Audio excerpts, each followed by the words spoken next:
산촌 여정 이상 성천 기행 중에 몇 절.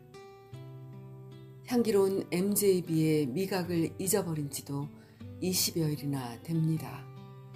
이곳에는 신문도 잘 안 오고 채전부는 이따금 하드롱 빗소식을 가져옵니다. 거기는 누에고치와 옥수수의 사연이 적혀 있습니다. 마을 사람들은 멀리 떨어져 사는 일가 때문에 수심이 생겼나 봅니다. 나도 도에 남기고 온 일이 걱정이 됩니다.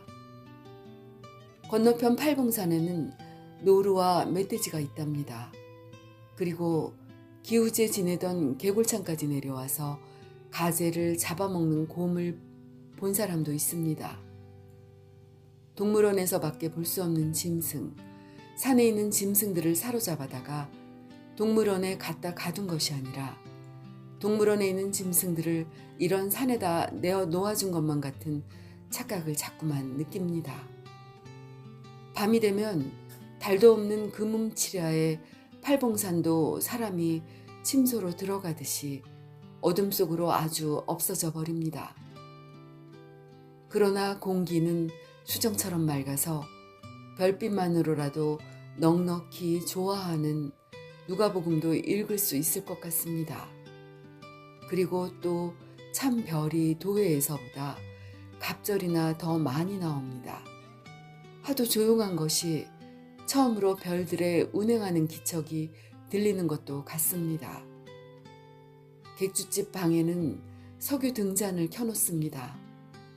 그 도회지의 석관과 같은 그윽한 내음새가 소년시대의 꿈을 부릅니다. 정형, 그런 석유 등잔 밑에서 밤이 이슥하도록 호가, 연초갑지 붙이던 생각이 납니다. 배짱이가 한 마리 등잔에 올라앉아서 그 연두빛 색채로 홍곤한 내 꿈에 마치 영어 T자를 쓰고 건너긋듯이 유다른 기억에다는 군데군데 언더라인을 하여 놓습니다.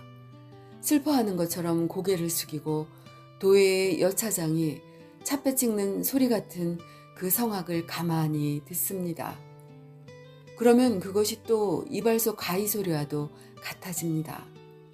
나는 눈까지 감고 가만히 또 자세히 들어봅니다. 그리고 비망록을 꺼내어 머릿빛 잉크로 산촌의 시정을 기초합니다. 그저께 신문을 찢어버린 때 묻은 흰나비, 봉선하는 아름다운 애인의 귀처럼 생기고 귀해 보이는 지난날의 기사. 얼마 있으면 목이 마릅니다. 자린물, 심해처럼 가라앉은 냉수를 마십니다. 석영질 광석 냄새가 나면서 폐부의 한 단계 같은 기를 느낍니다. 나는 백지 위에 그 싸늘한 곡선을 그리라면 그릴 수도 있을 것 같습니다. 청석 얹은 지붕에 별빛이 내려쬐면 한겨울에 장독 터지는 것 같은 소리가 납니다. 벌레 소리가 요란합니다. 가을이 이런 시간에 엽서 한 장에 적을 만큼씩 오는 까닭입니다. 이런 때 참 무슨 제조로 광음을 헤아리겠습니까? 맥박 소리가 이 방안을 방채 시계로 만들어버리고 장침과 단침에 나사못이 돌아가느라고 양짝 눈이 번갈아 간질간질합니다. 코로 기계기름 냄새가 드나듭니다. 석유 등잔 밑에서 졸음이 오는 기분입니다. 파라마운트 회사 상표처럼 생긴 도회 소녀가 나오는 꿈을 조금 꿉니다. 그러다가 어느 도회에 남겨두고 온 가난한 식구들을 꿈에 봅니다. 그들은 포로들의 사진처럼 나란히 늘어섭니다. 그리고 내게 걱정을 시킵니다. 그러면 그만 잠이 깨어버립니다. 죽어버릴까 그런 생각을 하여 봅니다. 병못에 걸린 다해진 내 저고리를 쳐다봅니다. 서도 천리를 나를 따라 여기 와 있습니다. 그려 등잔 심지를 돋우고 불을 켠 다음 비망록에 철필로 군청빛 모를 심어갑니다. 불행한 인구가 그 위에 하나하나 탄생합니다. 조밀한 인구가. 내일은 진종일 화초만 보고 놀리라. 탈지면에다 알코올을 묻혀서 온갖 근심을 문지르리라. 이런 생각을 먹습니다. 너무도 꿈자리가 뒤숭숭하여서 그러는 것입니다. 화초가 피어 만발하는 꿈, 그라비어 원색판 꿈, 그림책을 보듯이 즐겁게 꿈을 꾸고 싶습니다. 그러면 간단한 설명을 위하여 상쾌한 시를 지어서 7포인트 활자로 배치하는 것도 좋습니다. 도해에 화려한 고향이 있습니다. 화렵수만으로 된 산이 고향의 시각을 가려버린 이 산촌에 팔봉산 허리를 넘는 철골 전신주가 소식의 제목만을 부호로 전하는 것 같습니다. 아침에 볕에 시달려서 마당이 부스럭거리면 그 소리에 잠을 깹니다. 하루라는 짐이 마당에 가득한 가운데 새빨간 잠자리가 병균처럼 활동합니다. 끄지 않고 잔 석유 등잔에 불이 그저 켜진 채 소실된 밤의 흔적이 낡은 조끼 단추처럼 남아 있습니다. 작야를 방문할 수 있는 요비링입니다. 지난밤의 체온을 방 안에 내던진 채 마당에 나서면 마당 한 모퉁이에는 화단이 있습니다. 불타오르는 듯한 맨드라미꽃 그리고 봉선화. 지하에서 빨아올리는 이 화초들의 정열에 호흡이 더워오는 것 같습니다. 여기 처녀 손톱 끝에 물들일 봉선화 중에는 흰 것도 섞였습니다. 흰 봉선화도 붉게 물들까? 조금 이상스러울 것 없이 흰 봉선화는 꼭두선이 빛으로 곱게 물듭니다. 수숫강 울타리에 오렌지빛 여주가 열렸습니다. 당콩 넝쿨과 어우러져서 세피아 빛을 배경으로 하는 일폭의 병풍입니다. 이 끝으로는 호박 넝쿨 그 소박하면서도 대담한 호박꽃에 스파르타식 꿀벌이 한 마리 앉아 있습니다. 농황색에 반영되어 새실비 대밀의 영화처럼 화려하며 황금색으로 치사합니다. 귀를 기울이면 르네상스 응접실에서 들리는 선풍기 소리가 납니다. 야채 사라다에 놓이는 아스파라거스 잎사귀 같은 또 무슨 화초가 있습니다. 객주집 아예에게 물어봅니다. 기상꽃, 기생화란 말입니다. 무슨 꽃이 피나 진홍 비단꽃이 핀답니다. 선조가 지정하지 아니한 조세트 치마에 웨스트민스터 관련을 감아 놓은 것 같은 도회의 기생의 아름다움을 연상하여 봅니다. 박하보다도 훈훈한 리글의 추인검 냄새, 두꺼운 장부를 넘기는 듯한 그 입맛 다시는 소리. 그러나 아마 여기 필 기생꽃은 분명히 회원 그림에서 보는 것 같은, 혹은 우리가 소년시대에 보던 떨떨 인력거에 홍일산 받은 지금은 지난날의 사파인 기생일 것 같습니다. 청둥 호박이 열렸습니다. 호박 고자리에 무 시루떡, 그 훅훅 끼치는 구수한 김에 쫓아서 증조할아버지의 시골뜨기 망령들은 정월 초하른 날 한식날 오시는 것입니다. 그러나 저 국가 백년의 기반을 생각게 하는 넓적하고도 묵직한 안정감과 침착한 색채는 럭비구를 안고 뛰는 이 제너레이션의 젊은 용사의 굵직한 팔뚝을 기다리는 것도 같습니다. 유자가 익으면 껍질이 벌어지면서 속이 비어져 나온답니다. 하나를 따서 실끝에 메어서 방에다가 걸어둡니다.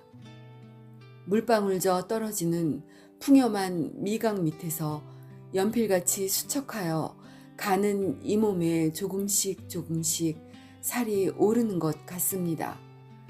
그러나 이 야채도 과실도 아닌 유머러스한 용적의 향기가 없습니다.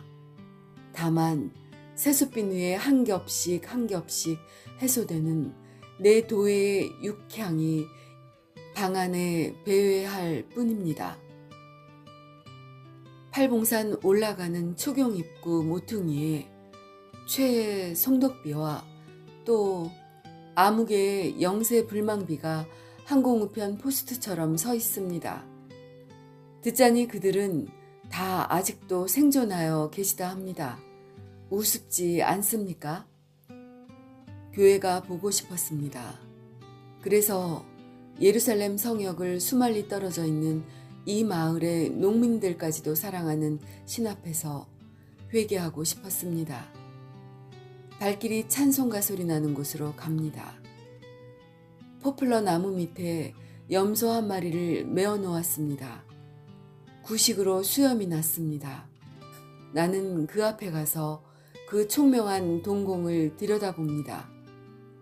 셀룰로이드로 만든 정교한 구슬을 오블라토로 싼 것 같이 맑고 투명하고 깨끗하고 아름답습니다. 도색 눈자위가 움직이면서 내 삼정과 오악이 고르지 못한 빈상을 업신여기는 중입니다. 옥수수밭은 일대 관병식입니다. 바람이 불면 갑주 부딪히는 소리가 우수수 납니다. 카민 빛 꼬꼬마가 뒤로 휘면서 너울거립니다. 팔봉산에서 총소리가 들렸습니다. 장엄한 예포 소리가 분명합니다. 그러나 그것은 내 곁에서 수조의 간을 떨어뜨린 공기총 소리였습니다. 그러면 옥수수밭에서 백, 황, 흑, 회, 또 백, 가지각색의 개가 퍽 여러 마리 열을 지어서 걸어 나옵니다. 센슈얼한 계절의 흥분이 코사크 관병식을 한층 더 화려하게 합니다. 산삼이 풀어져 흐르는 시내 징검다리 위에는 백채 씻은 자취가 있습니다. 풋김치의 청신한 미각이 안약 스마일을 연상시킵니다. 나는 그 화성암으로 반들반들한 징검다리 위에 삐뚤어진 N자로 쪼그리고 앉았노라면 시야에 물동이를 이고 주저하는 두 젊은 새학시가 있습니다. 나는 미안해서 일어나기는 낯으면서도 일부러 마주보면서 그리로 걸어갑니다. 스칩니다. 하드롱빛 피부에서 푸성기 냄새가 납니다. 코코아빛 입술은 머루와 다래로 젖었습니다. 나를 보는 동공에는 정제된 창공이 간스매가 되어 있습니다. 엠베카점 미소노 화장품 스위트거리시는 양말은 이 새학시들의 피부색과 똑같은 소맥 빛이었습니다. 삐뚤음이 붙인 초유선형 모자, 고양이 배에 파스너를 장치한 가뿐한 핸드백, 이렇게 도회에 참신하다는 여성들을 연상하여 봅니다. 그리고 새벽 아스팔트를 구르는 창백한 공장 소녀들의 회충과 같은 손가락을 연상하여 봅니다. 그 온갖 계급의 도의 여인들, 연약한 피부 위에는 그네들의 빈부를 묻지 않고 온갖 육중한 지문을 느끼지 않습니다. 그러나 가난하나마 무명같이 튼튼한 피부 위에 오점이 없고 추인껌, 초콜릿 대신에 응어리는 빼어먹고 달짝지근한 꽈리를 불며 숭글숭글한 이 시골 새학시들을 더 나는 끔찍이 알고 싶습니다. 축복하여 주고 싶습니다. 교회는 보이지 않습니다. 도회인의 교활한 시선이 수줍어서 숲을 사이로 숨어버리고 종소리의 여운만이 근처에 냄새처럼 남아서 배회하고 있습니다. 혹 그것은 안식을 잃은 내 혼이 들은 바 환청에 지나지 않았는지도 모릅니다. 조밭 한복판에 높은 뽕나무가 있습니다. 뽕 따는 새학씨가 전공부처럼 높이 나무 위에 올랐습니다. 순백의 가장 탐스러운 과실이 열렸습니다. 둘이서는 나무에 오르고 하나가 나무 밑에서 다랭이를 채우고 있습니다. 한두 입만 따도 다랭이가 철철 넘는 미녀의 무대면입니다.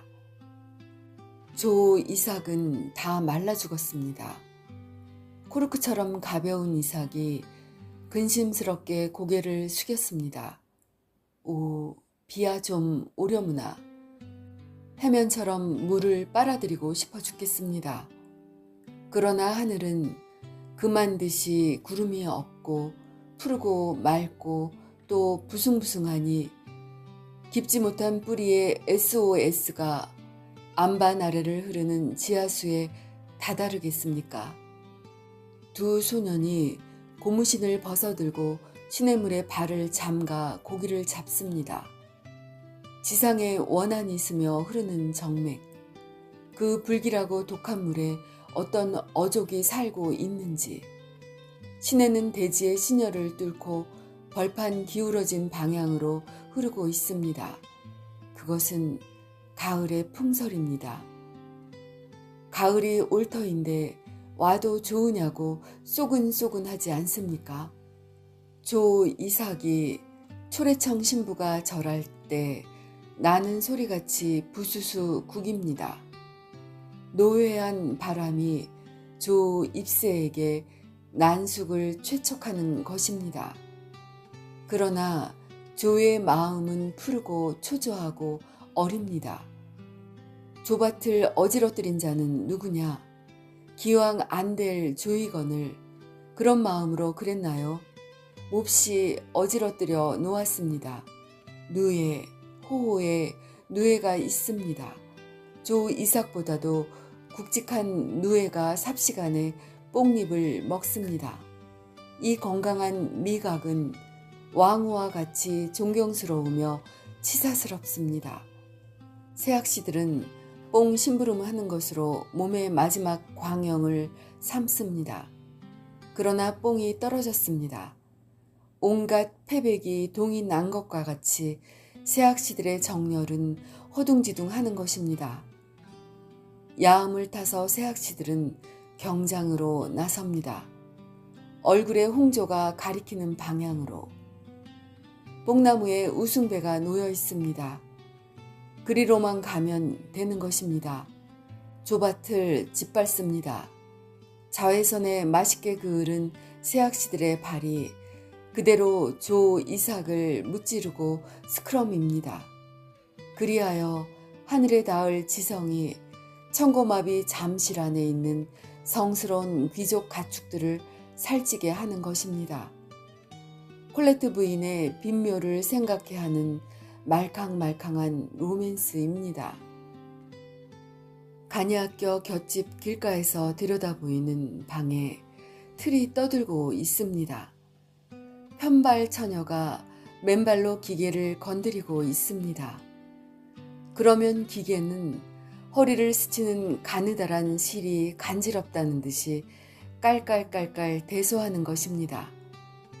웃으며 지근대며 명산 명주가 짜여 나오니 열대자 수건이 성묘갈 때 입을 떼떼를 만들고 시집살이 서름을 씻어주고 또 꿈과 꿈을 말소하는 쓰레받기도 되고 이렇게 실없는 내 환희입니다.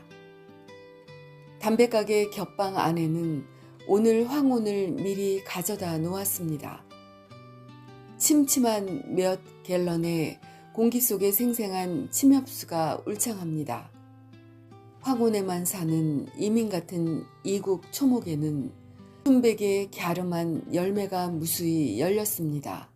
고치, 귀화한 마리아들이 최신 지혜의 과실을 단려한 맵시로 따고 있습니다. 그 아들의 불행한 최후를 슬퍼하며 크리스마스 트리를 헐어 들어가는 피에타 화폭 전도입니다. 학교 마당에는 코스모스가 피어 있고 생도들은 글을 배우고 있습니다. 그들은 열심히 간단한 산수를 놓아 그들의 정직과 순박을 지혜와 교활로 환산하고 있습니다. 탄식할 이 식산이 아니겠습니까? 족보를 찢어버린 것과 같은 흰나비가 두어 마리 백목 냄새나는 화단 위에서 범복이 무상합니다. 또 연식 테니스공의 마개 뽑는 소리가 음향의 흔적이 되어서는 등고선의 각점 모양으로 남아 있는 것 같습니다. 이 마당에서 오늘 밤에 금융조합 선전 활동사진회가 열립니다. 활동사진, 세기의 총아, 온갖 예술 위에 군림하는 넘버 제8 예술의 승리, 그 고답적이고도 탕화적인 매력을 무엇에다 비하겠습니까? 그러나 이곳 주민들은 활동사진에 대하여 한낱 동화적인 꿈을 가진 채 있습니다.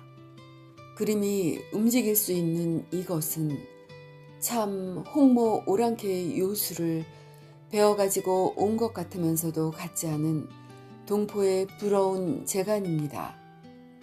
활동사진을 보고 난 다음에 맛보는 담백한 허무. 장주의 호전몽이 이러하였을 것입니다.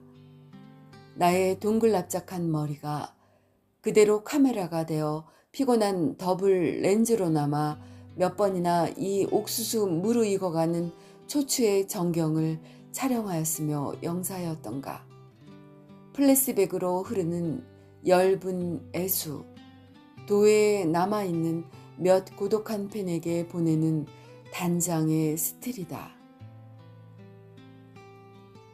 밤이 되었습니다.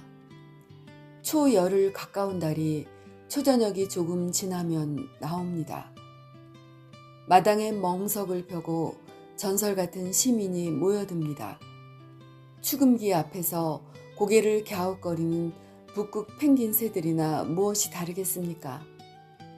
짧고도 기나긴 인생을 적어내려갈 편전지, 스크린이 방모 속에서 바이오그래피의 예비 표정입니다.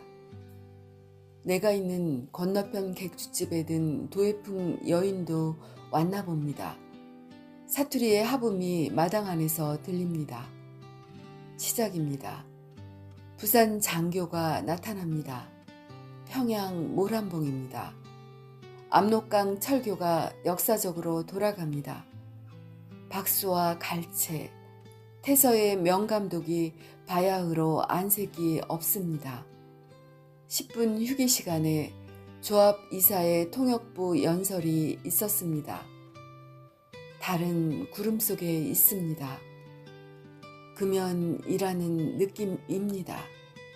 연설하는 이사 얼굴에 전등의 스포트도 비쳤습니다. 산천초목이 다 경동할 일입니다. 전등. 이곳 촌민들은 땡땡행 자동차 헤드라이트 외에 전등을 본 일이 없습니다.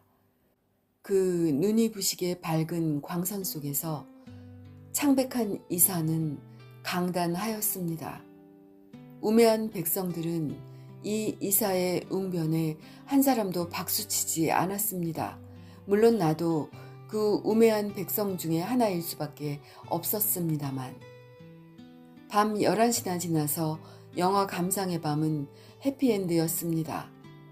조합원들과 영사기사는 이 촌 유일의 음식점에서 위로회를 열었습니다. 나는 객사로 돌아와서 죽어가는 등잔 심지를 돋우고 독서를 시작하였습니다. 그것은 이웃방에 묵고 계신 노신사께서 내 나타와 우울을 훈계하는 뜻으로 빌려주신 고다 로한 박사의 지은 바 이내도라는 진서입니다. 개가 멀리서 끊일 사이 없이 이어지져 됩니다. 그윽한 하이칼라 방향을 못 잊어 군중은 아직도 헤어지지 않았나 봅니다. 구름이 걷히고 달이 나왔습니다. 벌레가 문 앞에 창문을 열어놓은 것처럼 와짝 요란스럽습니다. 알지 못하는 노방의 인을 사모하는 도회인적인 향수가 있습니다. 신간 잡지의 표지와 같이 신선한 여인들, 넥타이와 동갑인 신사들, 그리고 창백한 여러 동무들, 나를 기다리지 않는 고향, 도회에 내 나체의 말씀을 번안하여 보내주고 싶습니다. 잠, 성경을 채자하다가 엎질러버린 인쇄 직공이 아무렇게나 주워 담은 질이 멸렬한 활자의 꿈, 나도 갈갈이 찢어진 사도가 되어서 3번 아니라 10번이라도 굶는 가족을 모른다고 그럽니다. 근심이 나를 제한 세상보다 큽니다. 내가 관문을 열면 폐허가 된 이 육신으로 근심의 호수가 스며들어 옵니다. 그러나 나는 나의 마조이스트 병마개를 아직 뽑지는 않습니다. 근심은 나를 싸고 돌며 그러는 동안에 이 육신은 풍마우세로 다 말라 없어지고 말 것입니다. 밤의 슬픈 공기를 원고지에 깔고 창백한 동무에게 편지를 씁니다. 그 속에는 자신의 부고도 동봉하여 있습니다.